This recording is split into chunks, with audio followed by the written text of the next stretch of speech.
Assalamualaikum warahmatullahi wabarakatuh. Perkenalkan, nama saya Nindi Putriana dari Fakultas Ekonomi Syariah semester 2 kelas E.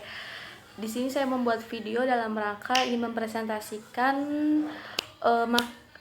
hasil wawancara saya dan tim kelompok saya terhadap analisis POAC di usaha budidaya bibit ikan bandeng. Sebelumnya saya di sini ingin memenuhi mata kuliah saya di mana dosen pengampunya itu Bapak Taufik Ridwan. Sebelumnya saya dari Universitas Institut Agama Islam Bunga Bangsa Cirebon atau yang dikenal sebagai IAI BBC. Oke. Oke, langsung aja. Apa sih itu POAC?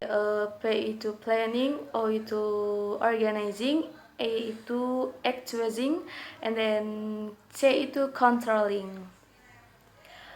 Saya akan membahasnya satu persatu dari hasil wawancara saya dan tim saya yaitu tentang usaha bibit ikan bandeng. Oke, yang pertama dan utama itu pemilik dari usaha ini tuh yaitu Bapak Rusdi. Bapak Rusdi ini adalah pemilik usaha dari bibit ikan bandeng di daerah pesisir ya teman-teman. Pesisir itu di mana sih? Pesisir itu di Losari, Brebes. Kenapa beliau memilih usaha bibit ikan bandeng ini? Karena beliau itu tinggal di daerah pesisir sehingga beliau itu merasa memiliki peluang untuk membuka usaha bibit ikan bandeng seperti itu. Seperti yang kita ketahui, masyarakat di daerah pesisir memang rata-rata pencahariannya itu mayoritas ya menanam dan melestarikan budidaya ikan bandeng tersebut, termasuk juga dari pihak keluarga Bapak Rusdi, sehingga beliau memiliki dorongan atau motivasi untuk mengikuti jejak keluarganya dalam berusaha dalam membuat usaha ini. Menurut beliau itu dengan usaha bibit ikan bandeng akan menambah penghasilan keluarga beliau. Jadi ketika saya dan tim saya mewawancari beliau, mempertanyakan lebih lanjut mengenai modal awal yang dibutuhkan Bapak Rusdi dalam usaha bibit bandeng ini. Beliau menjawab itu modal awalnya itu sekitar 15 juta rupiah. Dengan modal tersebut itu beliau sudah mendapatkan 1 juta ekor, kurang lebih 1 juta ekor bibit ikan bandeng. Untuk dapat merealisasikan usaha tersebut, menurut beliau itu harus memiliki tekad yang kuat. Karena apa? Karena memang di situ itu kan masyarakat mayoritasnya itu usahanya bibit ikan bandeng, sehingga daya pesaingnya itu pasti akan lebih tinggi. Nah, makanya tekadnya itu harus kuat, harus bulat, dan harus dikoordinasikan dengan kedisiplinan yang matang. Jika modal awal menurut Pak Rusdi itu sudah di tangan, nah maka tugas selanjutnya itu adalah pengelolaan yang baik dan teliti. Juga kita itu sebagai seorang pengusaha, menurut Bapak Rusdi itu harus memiliki sikap yang pantang menyerah, karena seperti yang kita tahu ya, dalam usaha itu pasti ada ruginya, pasti ada turun naiknya. Nah, oleh karenanya usaha yang maksimal juga manajemen yang baik itu menurut beliau atau menurut Bapak Rusdi adalah kunci utama kesuksesan dari usaha beliau. Ya, penjelasan saya di atas itu masuk ke dalam poin pertama, yaitu poin P atau planning, perencanaan Bapak Rusdi dalam memulai usaha beliau. Yang kedua, usaha bibit bandeng milik Bapak Rusdi ini memiliki 4 karyawan ya teman-teman. Yang jelas tugasnya itu berbeda-beda ya.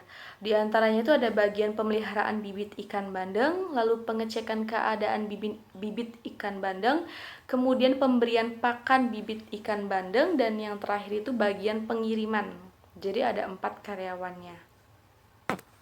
Lalu ketika ditanya lebih lanjut oleh kita mengenai apa sih visi dan misi Bapak Rusdi ini dalam menjalankan usaha beliau, nah beliau itu menjawab, menurut beliau itu visi dari usaha tersebut itu adalah mewujudkan budidaya perikanan berdaya saing tinggi kayak gitu dan berkelanjutan. Beliau pun mempunyai misinya, yaitu pemanfaatan sumber daya berbasis pemberdayaan masyarakat juga dengan usaha keras serta pantang menyerah.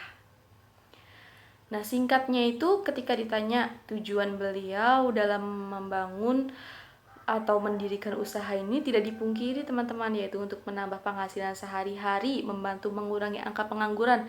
Kenapa sih kok bisa membantu mengurangi angka pengangguran di desanya?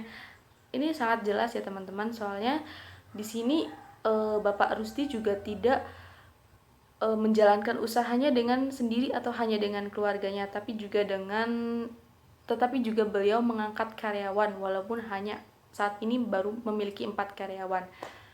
Kita doakan semoga usahanya semakin berkembang. Nah, juga yang ketiga itu untuk melestarikan bibit budaya ikan bandeng di wilayah Jawa pesisir pantai, yaitu khususnya di Losari, Brebes.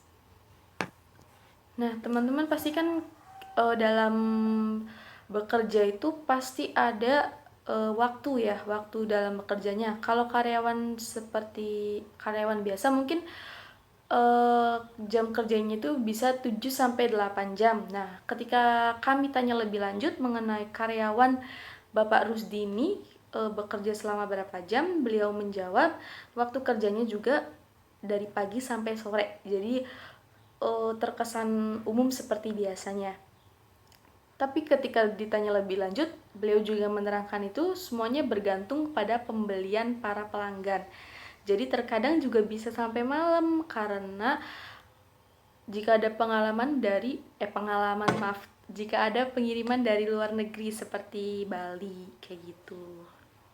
Jadi yang tadi saya jelaskan itu poin kedua, yaitu organizing atau pengorganisasian, di mana saya menjelaskan tentang bagaimana struktur karyawannya, bagaimana jam operasional kerjanya, dan lain-lain.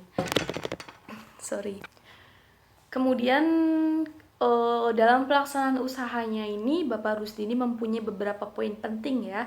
Di antaranya itu pemeliharaan bibit ikan ini benar-benar harus diperhatikan lokasi penanamannya. Apa sih? Karena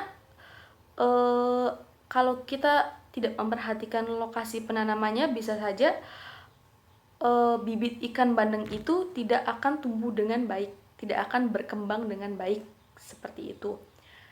Lalu bagaimana cara membuat lokasi penanamannya itu? Kita bisa dengan cara membuat tambak ya teman-teman. Dalam pemberian makan pada bibit ikan juga harus teratur, benar-benar harus dipantau. Selain itu, pemberian vitamin juga tidak boleh ditinggalkan. Jadi bukan hanya manusia-manusia saja yang butuh vitamin, tapi ikan bandeng juga sangat butuh vitamin. Dan terakhir itu, para pegawai juga harus senantiasa menjaga keamanan tambak bibit ikan. Jadi barangkali ada kucing lewat atau apa, kan doyan ikan tuh. Nah, di sini nih tugasnya karyawan untuk menjaga keamanan tambak bibit ikan itu. Nanti di akhir video akan digambarkan disisipkan bagaimana kondisi di lapangan. Menurut Bapak Rusdi ini, keuntungan usaha ini bisa dikatakan sangat menguntungkan. Lebih jelasnya, ketika kami wawancarai, beliau itu setiap pembelian nener bibit ikan itu 20.000 per plastik. Nah, isinya itu ada 1.000 ekor bibit bandeng. Nah, Bapak Rusdi ini menjual kembali ikan bandengnya itu dengan harga 70.000 per plastik dengan isi 1.000 ekor.